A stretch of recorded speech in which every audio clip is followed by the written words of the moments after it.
अऊज़ु बिल्लाहि मिनश्शैतानिर्रजीम बिस्मिल्लाहिर्रहमानिर्रहीम नहमदहु व नुसल्ली अला रसूलिहिल करीम अल्हम्दुलिल्लाह। हासिम कौन है? हमारे नबी करीम सल्लल्लाहु अलैहि वसल्लम के परदादा का नाम हासिम है, जो बड़ी शान शौकत के मालिक थे। उनका असल नाम उमरो था। इंतहाई बहादुर, बहुत सखी और आला दर्जे के मेहमान नवाज थे। एक साल अरब में बहुत सख्त कहत पड़ गया और लोग दाने दाने को मोहताज हो गए।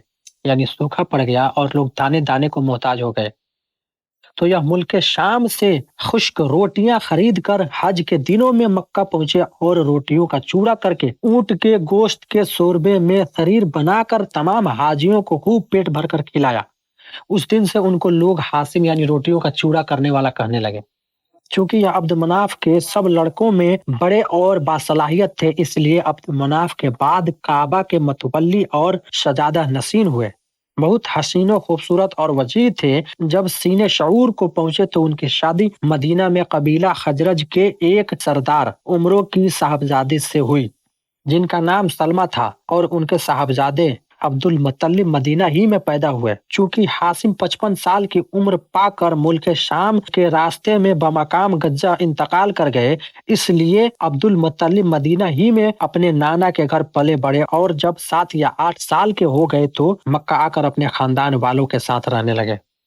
इसका अगर पूरा खुलासा देखा जाए तो हासिम जो है वो हमारे नबी करीम सल्लल्लाहु अलैहि वसल्लम के परदादा हैं, जिनका असल नाम उमरो है। उनका हासिम नाम इसलिए पड़ गया कि एक साल मुल्क अरब में बहुत सख्त कहत पड़ा और लोग दाने दाने को मोहताज हो गए। वो मुल्क शाम से खुश्क रोटियां, सूखी हुई रोटियां खरीद कर लाए और उसको तोड़ तोड़ कर चूड़ा बनाकर उसे ऊंट के गोश्त के शोरबे में मिलाकर तमाम हाजी जो वहां पर उस साल हज करने के लिए आए थे, सभी लोगों को पेट भर भर के खिलाया। उस साल से उनका नाम हासिम पड़ गया। यानी हासिम यानी रोटियों का चूड़ा करने वाला। हासिम जो अब्द मनाफ के सभी लड़कों में सबसे बड़े और बासलाहियत थे, इसलिए अब्द मनाफ के बाद इनको ही काबे का मतवल्ली बना दिया गया। और जब ये शीने सऊर को पहुंचे तो इनकी शादी कबीला खजरज के एक सरदार उमरों की साहबजादी सलमा से करा दी गई।